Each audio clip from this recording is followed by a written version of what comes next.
not nice to make fun of people. But you can if someone wears the same t-shirt every day that says their name on it.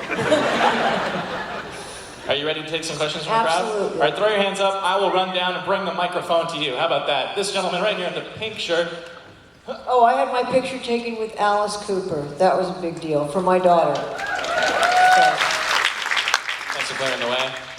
Just right here. Go for it. Hypothetically, if you were asked to be in episode 7, hypothetically, how would you feel about it? Would you say yes, no? Well, I'm up for anything, you know? Yeah, sure, I would do that if they asked me. I'm just waiting. I sit by the phone and wait for it to ring.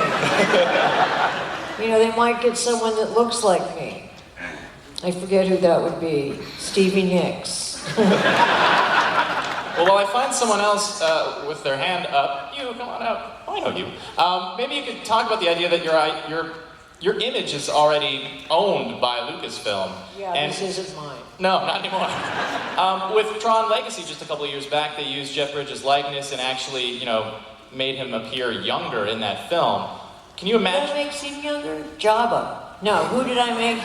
No, in Tron Legacy, they shot Jeff Bridges as though he was younger using CG. Wouldn't that be great? They could make me look like Jeff Bridges. They've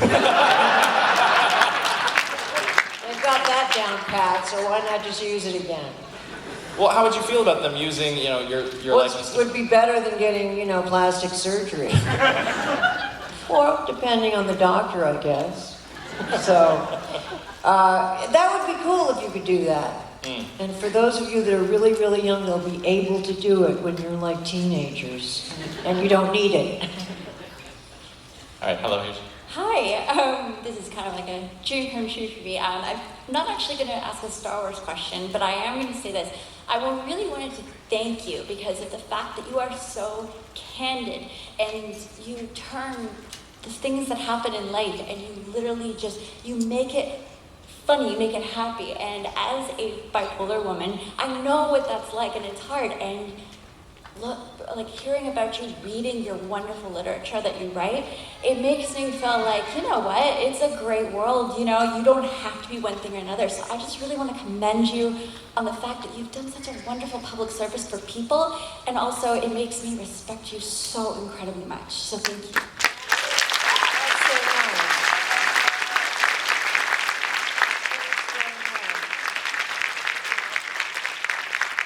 Do you want to say anything in reply to that? I can't do better than that. I want that to be true. No, that's very nice. And I don't know what to say. You know, I like to be candid, but it is something that gets me in trouble. But it also is, you know, I'm going to make fun of me first. Is, you know, you can't fire me, I quit. I'll say it before you can, but that's what I said about the internet. No, they're going to get you. Someone on the internet said, whatever happened to Carrie Fisher? She used to be so hot. Now she looks like Elton John. Thank you, Elton. You know, but that's what they do. It's scary, and then I turn it into material so it can't hurt me. I mean, I put that in my show, I put it in my book. But when I saw it, it hurt me.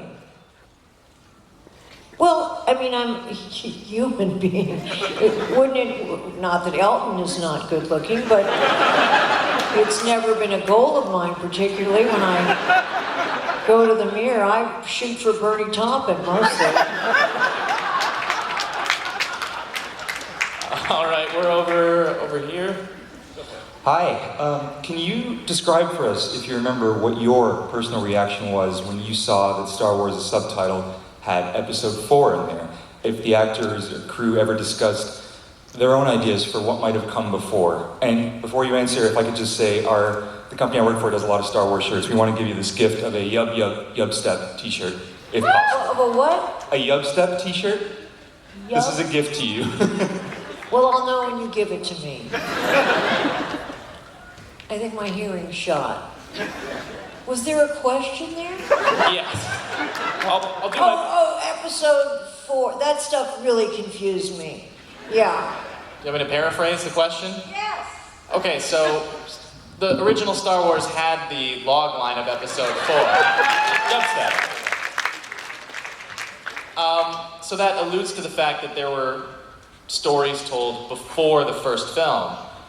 So what was your original thought as to what those stories might have been, if you did have any, or if you remember having that thought? But did it, see, this is how much attention I paid. Did it have it to begin with? No, it didn't, actually. So it didn't say episode 4. No. Ha ha ha ha ha. So I never thought that I would have a mother that was younger than I was and really beautiful and that didn't look like Elton John. So that's annoying. But that only came afterwards. Yes. All right, there you go. Well, we got a question right here. You worked with the legendary Alec Guinness, and I'm just wondering if you have any behind-the-scenes stories or what it was like working with such a man. You know, I was 19 years old, and even though I was a big film buff, the biggest thing, he acted like he was this man that was on a yacht. You know, he was this very elegant man, sort of. He didn't smoke, but he had that quality. Of being someone who did smoke that would never smell bad from the tobacco and get lung cancer. No, it was like I remember him sitting on the set in his robes, and one time he gave Mark Hamill $20 to go away.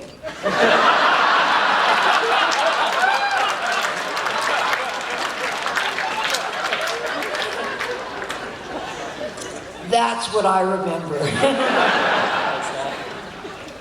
We got a question from someone beautifully dressed over here.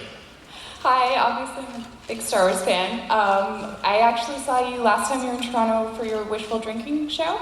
I saw the last performance you did. It was hilarious and you were amazing. And I was just wondering if you could talk a bit about the process that goes into doing that and what it's like to entertain us for like 3 hours straight.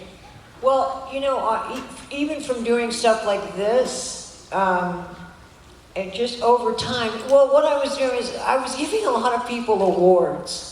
You know, like, say Harrison or George would get an award and they would have me give it to them. So over time, there was like material. You know, there was the Star Wars material, in fact. And then I was giving my mother awards and Elizabeth Taylor awards. I actually didn't get to use. I thanked her for getting my father out of our house. So it just became, you know, or I'm given an award for being mentally ill, so that material would round up. If you're given enough awards for being mentally ill, you can trade them in for sanity. So I'm like 4 or 5 away from that. So, you know, I just thought, well, I'm just going to organize this and blather it in a show. So that's what happened. All right. We're back here. Are you finished? Sorry to interrupt. Good? Okay, here's a question. Hi, Ms. Fisher. Welcome to Toronto. Another question about a great British actor that you worked with. I really love Peter Cushing. And I just want to ask you what it was like working with him. Well, he was very elegant, but in another sort of more contained way. He sort of would go off with the scene, you know, when they were getting ready to turn the camera around or something. And he wore white gloves. This is how I remember it. Maybe this did not happen. He wore white gloves and he smoked hand-rolled cigarettes. So he really did smoke, unlike Alec. Unlike Sir Alec. And he smelled of violets. So there was a whole trip organized around these cigarettes that he smoked. And I just remember he would go over and he would sit. Sir Alec was more involved with us, I think. But also, again, I was really shy. And that was the first scene that I shot. I thought I recognized your foul stench when I arrived on board. That's easy to say, isn't it? That's when I wanted to come in and say, you know what? It smelled to high heaven when I got on this ship. And I thought, it's Tarkin. The man stenched.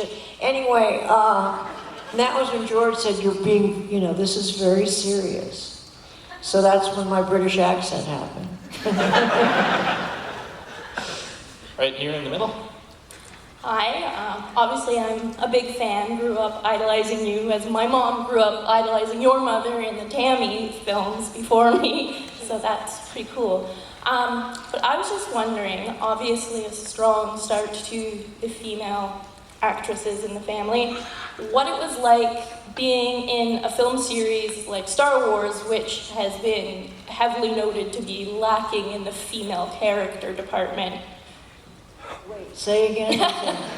Okay, the Star Wars films have kind of always been a boys' club thing, you know, very few female speaking roles. I was just wondering what that was like on set and what it's been I was like. the only girl in an all-boy fantasy. How bad could it be? Of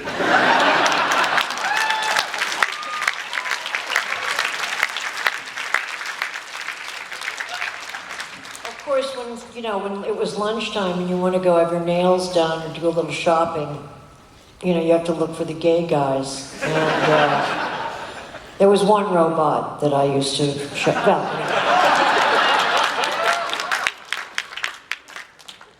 All right, over here, Superman shirt. Hi, thank you so much for coming out to Toronto this year. We appreciate it, and I can say for sure that you're definitely one of the first original Hollywood stars that no one would disagree with.